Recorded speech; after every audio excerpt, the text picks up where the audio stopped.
আমি প্রথমে আমাদের প্যানেলিস্টের আমরা সবাই ওনাকে কম বেশি আমি বেশি খারাপ মানুষের যেমন চিনি ওনার অনেক কিছু শিখেছি আমরা। তারপর একটা বিষয় যেটা আমরা যাচ্ছিলাম যে অনেক সময় হয় যে যে পার্সন গুলো আছে তাদের কিন্তু সেন্সিটিভিটি আছে, চিবাতে পারছে না, সলভ করতে পারছে না, এই ধরনের সমস্যা সহ যে পরিবার কিভাবে মানে তাদের পুষ্টি চাহিদা যে ফুলফিল করবে এটা একটা চ্যালেঞ্জিং অবস্থায় চলে আসে।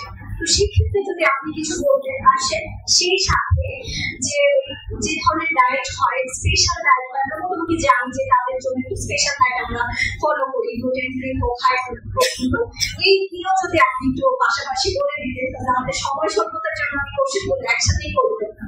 Thank you. এটা হচ্ছে প্রাকৃতিক ভারসাম্যের মতো। আমরা যারা মনে করি নিজেদেরকে আমরা সুস্থ, ঠিক আমরা সুস্থ হয়েও অনেক অসুস্থ কাজ করি, যেটা কিন্তু ডিজেবল পার্সনরা করে না, ওনারা শুধু ভালোই করে। এবং সেই হিসাবে আমরা যদি শুধুমাত্র ডিজেবল পার্সনদেরকে নিউট্রিশনের দিক থেকে, মানসিক দিক থেকে এবং পরিবারের পক্ষ থেকে তাদেরকে যদি একটু হেল্প করি, তাহলে দেখা যাবে আমাদের চেয়ে তারা আরো অনেক বেশি প্রোডাক্টিভ হতে পারে। কারণ ওনাদেরকে যেটা শেখানো হয়, ওনাদের মাথায় যেটা আসে সেটা কিন্তু শুধুই ভালোটাই আসে, অতএব আমাদের সেই জিনিসটা করতে হয়। এখন খাওয়াতে গেলে বা যা কিছু আমরা করি ওদের দিকে সম্পূর্ণ পরিবার আসলে এনগেজ থাকে।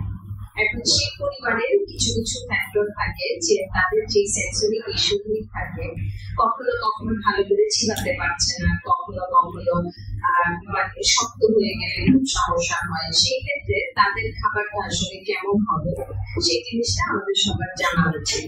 যেমন সফট হতে পারে বা ওনার গিলতে সুবিধা হয়, এই ধরনের খাবারগুলি যদি দেওয়া হয় সেটা হচ্ছে তার জন্য বেশি ভালো। এবং এটার পাশাপাশি যেটা করতে হবে, যেহেতু তাদের নিউট্রিশনটা বেশি দরকার হয়, কিছু কিছু মাইক্রোনিউট্রিয়েন্টস বা ম্যাক্রোনিউট্রিয়েন্টস আছে যেগুলি তাদের বেশি প্রয়োজন হতে পারে, সেটা মেন্টাল হেলথের জন্য হোক বা ফিজিক্যাল হেলথের জন্য হোক। সেই ক্ষেত্রে সেই জিনিসটা ওই যে সফটওয়্যার করে যে খাবারটা তৈরি করা হলো সেটার সাথে আস্তে আস্তে যদি ইনক্লুড করে দেওয়া হয়, মানে 2 দিন একই খাবার দেওয়া হলো, দেন আরেকটা যোগ করে আরেকটা দেওয়া হলো, এইভাবে যদি দেওয়া হয় তাহলে কিন্তু তাদের নিউট্রিশনটা মোটামুটি আমরা ফুলফিল করতে পারি।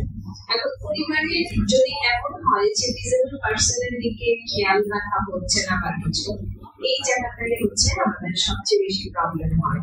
তো ওই ক্ষেত্রে যেটা করতে হবে, সম্পূর্ণ পরিবারের সেও কিন্তু একজন সদস্য এবং তাকে অন্যান্য সদস্যদেরকে যেভাবে টেক কেয়ার করা হয় তাদের টেক কেয়ারটা আর একটু বেশি করতে হয়। এবং সেই ক্ষেত্রে সেটা কি পরিবারের প্রত্যেকে মিলে তাকে সেই টেক কেয়ারটা করতে হবে। ইনশাআল্লাহ তখন দেখা যাবে যে আমরা যেমন তার যে সেন্সরি ইস্যুগুলি থাকে সেগুলি যেমন মেনটেন করা সম্ভব হবে, এবং আস্তে আস্তে যদি নিউট্রিয়েন্ট গুলি আমরা সেখানে ইনক্লুড করি তখনও সেই নিউট্রিশনটা সে পুরোপুরিভাবে নিতে পারে।